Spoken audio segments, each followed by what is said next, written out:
The Child Story Bible by Catherine Voss, Chapter 5, Adam and Eve Disobey God, Genesis 3. Adam and Eve were happy. They were happier than anyone else has ever been in the whole wide world. Why were they happier? Adam and Eve were happier than anyone else has ever been because they were good in their hearts. You know how happy you are when you are good? Adam and Eve were always good.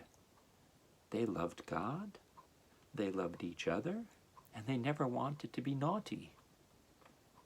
There is something in our hearts that wants to be naughty because we have bad, sinful hearts. But when God made Adam and Eve, He gave them hearts that wanted to be good. They were never sick.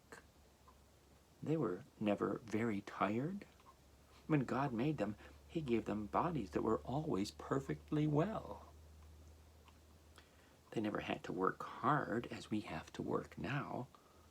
All they had to do was take care of the garden.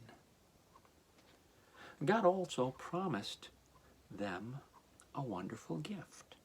He promised that if they obeyed His command not to eat of the fruit of that tree of the knowledge of good and evil, they would never die. God made the first man and the first woman perfectly good, perfectly well. But think how much wickedness there is in the world now, and how much pain and suffering there now is, and worse of all, death. How has this sad change come about? The wicked devil was once an angel in heaven, but he did not stay good and pure as the other angels did. He became wicked, and God turned him out of heaven as punishment for his wickedness. The devil, being very wicked, hated the good God and tried to fight against Him. When he saw the beautiful new world that God made and Adam and his wife who loved God, the devil wanted to spoil God's beautiful world and make Adam and Eve bad like himself. The devil knew that if Adam and Eve should become bad, they could not live with God. He wanted them to be wicked and miserable. So the devil, whose name is Satan, made use of a serpent or snake. The snake was the wisest of all the animals which God had made. Satan, hiding himself in a snake, came and talked to Eve.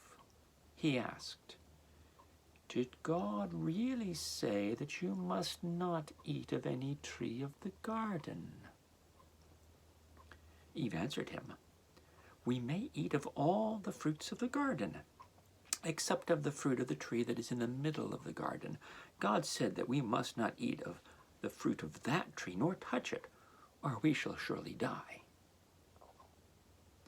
Then the devil in the snake's body told Eve a wicked lie. He said to Eve, "No, you shall not surely die. God knows that when you eat the fruit of that tree, your eyes shall be opened, and you shall be as God, knowing good and evil." Eve was so foolish as to believe the snake instead of believing God. God had said that she would surely die if she ate of the fruit of that tree. Eve went and looked at the tree. She thought the fruit might taste very good. It was a beautiful tree. She thought she would like to be wise and to know evil as well as good. She knew that God had commanded them not to eat of that tree, not even to touch it. But Eve disobeyed God. She went up to the tree, picked some of the fruit, and ate it. More than that, she found her husband and told him what Satan had said. She picked some more fruit and gave it to her husband. He disobeyed God too and ate the fruit. How wicked of them to disobey God, who had made them, loved them, and done so many wonderful things for them. Now a horrible change came. No longer did they want to be good. No longer did they love God and want to please Him.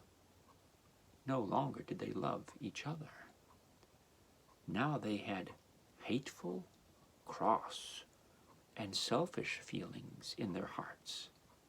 Now bad thoughts came into their minds. They began to want to do wrong things. It was indeed true that the fruit of that tree would make them wise to know evil as well as good. Before this, they knew only what it was to have good thoughts and to be good. Now at once, they knew what it was to have wicked thoughts and to do wicked things. Oh, how sad such knowledge was! How much better if they had known only the good! It did not make them happy to know badness. It made them very unhappy. Among other bad thoughts, they began to be ashamed that they were naked. Before this, they had never thought of being ashamed. They took some big fig leaves and sewed them together. Probably they pinned them together with little sticks. And in that way, they made themselves aprons so that they would not be naked.